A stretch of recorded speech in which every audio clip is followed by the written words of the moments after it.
Hello, good morning mga kanasod. Magandang umaga sa ating lahat.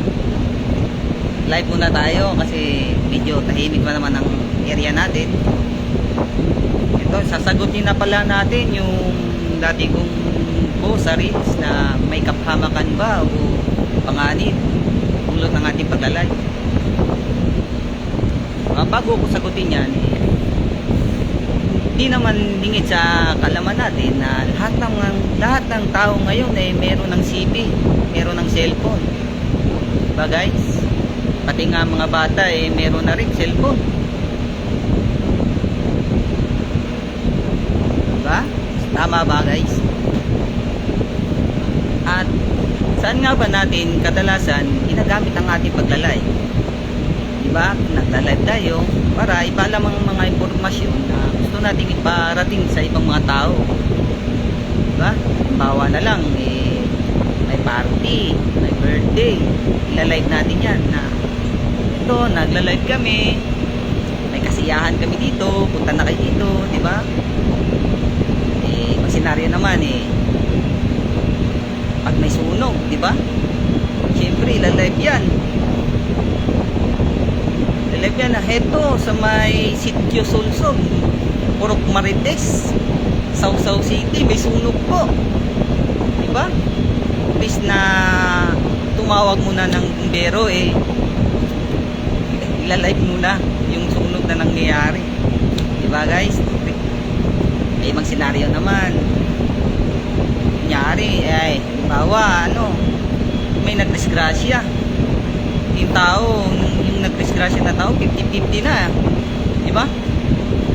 Tapos yung mga nakakita doon, ilalive ka agad. Masama pa nun, i-interviewin pa yung tao na nag-50-50 na, hindi ilalive nila. Ano nangyari sa'yo, boss? Yung tao nag-50-50 na, ini-interview pa, iisip yun. Siyempre, content din nila, ilalive nila kaagad. Diba? Ito guys, yan napapasok yung topic natin ngayon.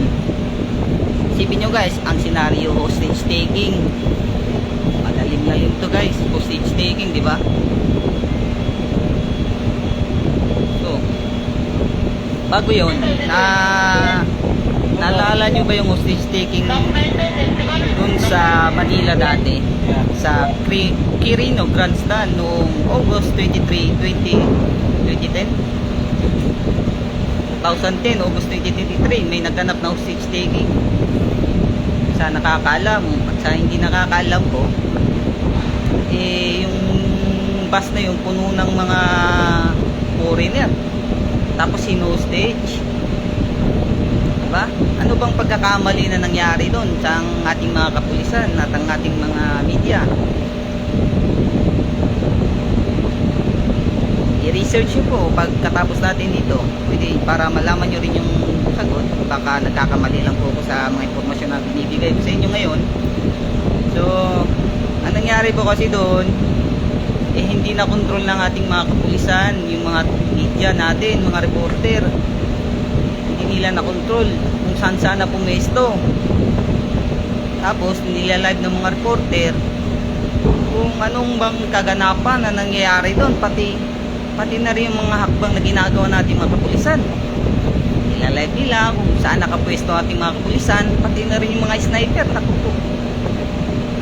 Tapos hindi nila naisip na doon pala sa bus ng hostage taking, na nandun yung mga hostage at hostage taker, may pala doon, may TV, mga kanasod. So ano nangyari? Nalaman ng hostage taker kung anong mga hakbang na ginagawa ng ating mga kapulisan. Diba? Nabigyan siya ng idea. Kasi nilive ng mga reporter may idea na yung hostage taker kung anong nangyayari sa kapaligiran niya. Magbalik tayo ngayon sa ating panahon guys. Paano kung nangyari sa panahon natin ngayon? May hostage taking. Diba? Siyempre, ilalive ka agad ng mga natin yan. Dami ng vlogger na yan Diba? Kahit mga simpleng mamamayan, hindi vlogger, ilalive yan. Tapos, anong mangyayari? Ilalive nila yung mga kaganapan doon, anong hakbang na ginagawa nating mga kapulisan. Din. Tapos hindi nyo alam yung hostage taker ng hostage may cellphone din, nakikita niya yung nilalive nyo, nakikita niya yung mga hakbang na ginagawa nating kapulisan, di ba? Mabibigyan natin ng idea yung hostage taker kung anong ginagawa ng kapulisan natin, paano ma-rescue yung hostage niya, di ba? Naisip nyo yun, maaari yung mailagay sa kapabakan at panganib yung taong hino-hostage, diba? Sa simple nating paglalay. Real talk. Ito, real talk daming mga vlogger ngayon, diba? Halos yung iba patay gutom na sa content sa pag-vlog, diba? Kasi ang hirap talaga, hirap gumawa ng content, hirap mag-isip ng content kung anong pwede.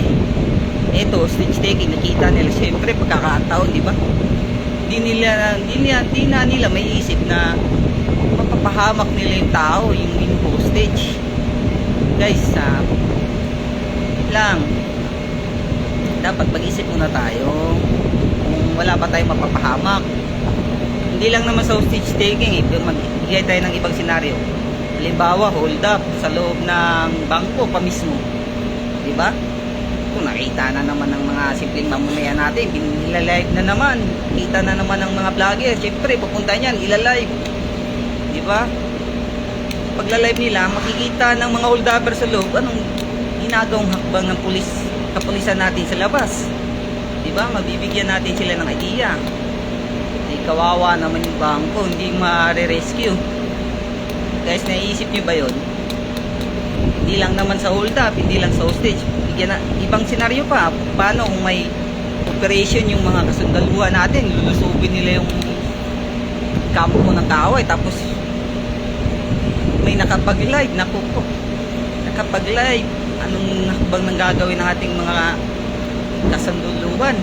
Diba, mapapahamak yung mga sundalo natin yan, diba? Ang akin lang dito guys, isip-isipin muna natin sa ating pagla-live kung wala pa tayong mapapahamak, lalo na tong mga ganitong operation ng ating mga pulisan, kasundaluhan, mga SWAT, kung ano pa yan.